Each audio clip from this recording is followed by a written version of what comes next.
King's Field, or technically King's Field 2, the sequel to the Japanese exclusive original, which was the first RPG on the PlayStation 1. It's said to be a big improvement over the original, but is that true? We'll see in this review.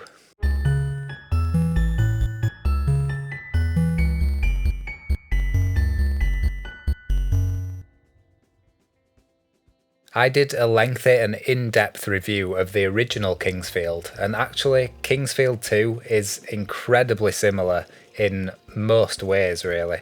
So this is more of a follow-up to that video, which you can find here. King's Field 2 starts you off in possibly an even more brutal dungeon than the first time round. Straight away you look over to your left and there's a giant squid monster guarding a cave. Go anywhere near it and it will utterly destroy you. While you're getting used to your surroundings, it can actually be difficult to find the first save point, so you will possibly die multiple times and have to start again from the beginning. The fact that your first weapon is a measly little knife does not help matters at all. I mentioned in my original video that the animations actually really helped you to sort of cautiously attack enemies. Once you got the hang of the place that the animation actually hits, but with this knife it kind of awkwardly swings from the side, you can't really gauge it as well. So doing a bit of grinding early game is going to be even harder this time round, and a bit more frustrating I'd say. But if you look hard enough, there are some better weapons around to be had. They are just pretty much really well hidden this time around. Once again, there are hidden doorways absolutely everywhere and chests to open with a massive variety of keys that you can either find or buy from the locksmith that we have in this game. Most of the stuff in the shops are pretty damn expensive though, so it's probably best that you explore the entire area if you can. The problem with that is in the first game we had sort of 5 levels and each level had a map that you could use to get around. You could pretty much familiarise yourself with the whole area fairly easily. However, in King's Field 2 it's all one big dungeon. In some ways this is great for level design, for instance, and how everything looks. You can go up big staircases, come out through cave systems, there's waterfalls and well, I don't think there was any water in the original game, so there's like rivers. You can really tell that the creativity has come to life a lot more in King's Field 2. However, even once you get the map, the level design in this game is so incredibly convoluted and you are given no direction whatsoever from any of the characters this time. There's barely any dialogue really telling you what is going on or giving you any hints as to what you need to be doing. You just kind of explore and wander around this huge serpentine dungeon. You will get lost, you won't know where you're going, you'll probably die a few times along the way, but eventually you kind of start to get familiar with it and you kind of realise that there's maybe one sort of main path and that branches out to all these different other paths. It would have been really nice if we had more shortcuts in King's Field 2, because there's a lot of backtracking in the game and you always have to try and remember which way you came from, or maybe just wander until you can find a roundabout way of getting back to where you need to be. The worst part about this is on the odd occasion when you do actually know where you want to go, like say you think, oh, I need to talk to that character, where the hell are they? I cannot remember for the life of me how to get back to where they were. Or there's characters in the game that you might need to interact with for the main quest and you might not even come across them because the level design is so convoluted. So I think it's possibly best to use a guide if you are going to play this game. It's probably going to make things a little bit more fun so you can focus on, the fun aspects of the game rather than just wandering around, unless of course you actually enjoy that.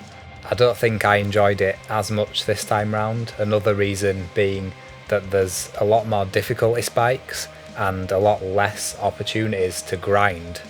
In the first game you had several areas where you could grind levels as much as you wanted.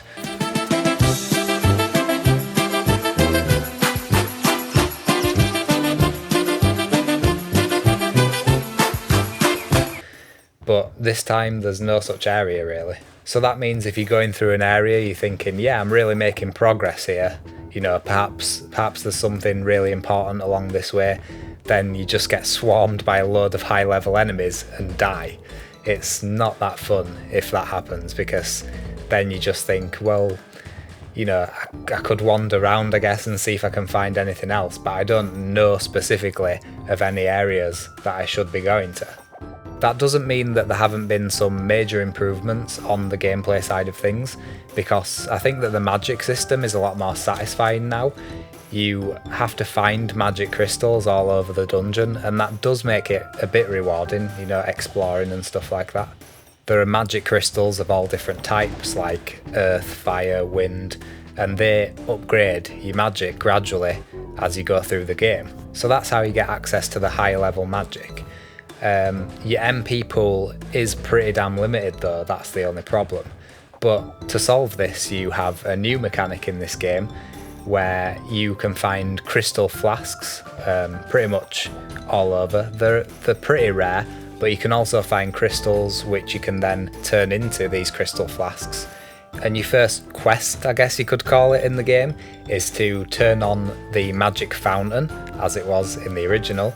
You do this by finding 3 different keys, placing them in 3 pedestals around the fountain, and then you have access to this gold water, which you can fill up. You can fill up your crystal flasks, and they will heal both your HP and your MP.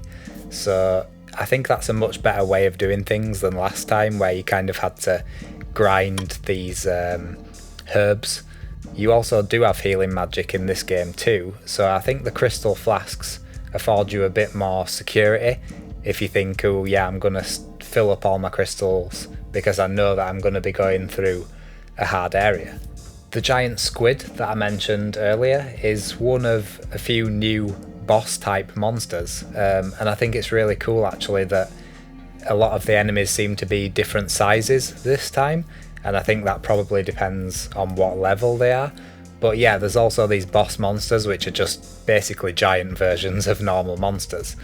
They are cool to look at and they're intimidating obviously.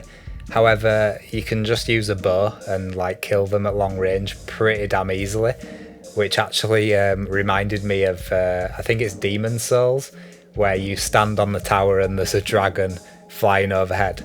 And there's no reason whatsoever to kill this dragon, but you can actually kill it really early in the game to get like loads of experience points if you just stand there forever and just shoot bows at it, shoot a bow at it every time it comes past. Yeah, it reminded me of that, which is funny. As I say, including the bow, there are a few more weapon types. There's katanas now, which swing from the left. It's a bit awkward, but it's less awkward than the knife swinging from the right, which just looks weird. Other than that, the tactics for fighting enemies are pretty much the same as the first game. You have to really sort of hang back and time when you're going to jump in for a strike. And every time you strike, it will stagger an enemy, so you can make sure that you're not going to get hit by backing off again straight away. It's a really methodical way of doing things, and it's something that I really enjoy because you can use the shoulder buttons to strafe as well. So it's a cool combat system, but as I say, the only downside is when you really have to grind to be able to defeat things. Even though the exploration does get tedious, as I said, the visuals this time, in the way the levels look, are just so much better than the first game. There are actual trees that look like trees this time instead of just a big block, like a Minecraft block. Some of the tunnels and staircases have proper brickwork instead of just a random texture thrown over it. And as I mentioned, there's flowing water and there's cave systems and all sorts of stuff. It's really interesting this time. It seems like there's actually more people to interact with in this one because there's these village areas scattered around the dungeon. However, this time it feels like they barely say anything. As I mentioned, the story is very bare bones. You only get the slightest hint of what is going on, and you never get any hints on what to actually do next. You kind of just dumped there and you're left to figure out the story for yourself. I think the general gist of it, though, is that people have come to this island seeking a treasure of some kind, or the crystals that are mined on the island. But this island has a special water that heals you. That's where the fountain comes in. But also, once you leave the island, unless you keep drinking that water, you will die. This doesn't tie in any sort of gameplay scenario. You don't lose health if you don't drink the water or anything like that.